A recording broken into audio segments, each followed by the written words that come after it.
Good morning, good afternoon, whatever it is, wherever you are. It's me again, Jen. Hello! And I gotta confess, I've been doing these videos for a while now, quite a few of them. I think I've got like over 500 of them at this point. And I'm kind of running out of decks that are new. So I thought maybe I would change things up a little bit this month. I was gonna be like, oh, I'll go revisit the Housewives Tarot because Mother's Day and all that stuff. But I'm like, nah, not gonna do that. But what I did want to do is go into some of the more like weird meanings, I guess, or maybe lesser known meanings of the cards, the traditional Rider-Waite cards.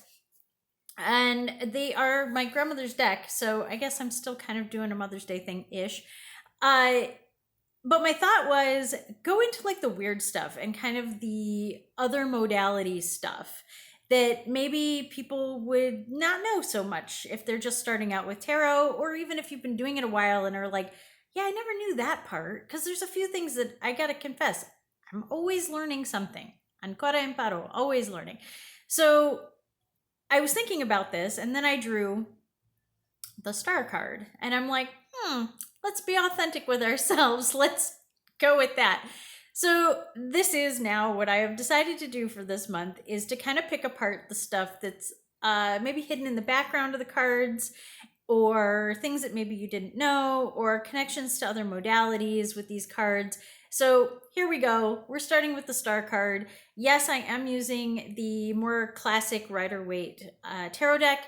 So if you have this, you will see a lot of the symbols that I'm going to talk about. If not, you may or may not see these symbols in your tarot deck, but you might find some interpretation of them. So everybody knows star card is about authenticity and kind of granting your own wishes and being one with yourself and coming into your own. It's also that moment after the Tower card. So it's that space you get into of almost being too comfortable after a tragedy, where you're like, okay, that was awful, but I'm all in one piece, so I guess I'm okay, and this is great, right?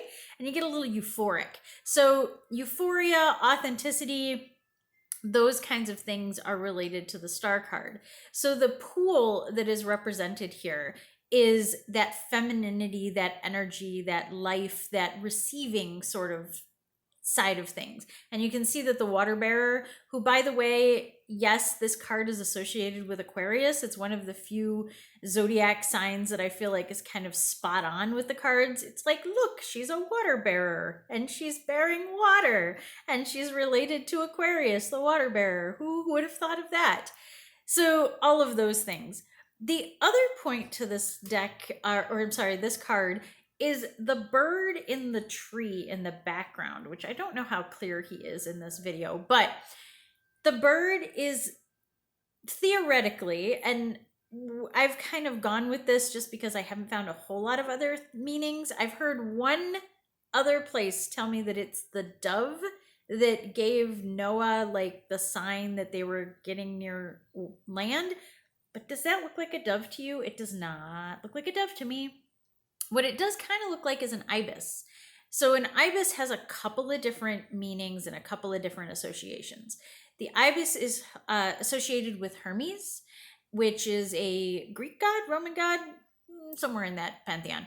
And also with Thoth, who is thought of wisdom and like information and things like that with the Egyptian gods. So this makes way more sense to me than the dove, because yeah, it's kind of granting wishes and all that stuff, but also this is inner wisdom. This is connection to the divine, and it's your divine energy. It's the things that you believe in, the things that are true to you.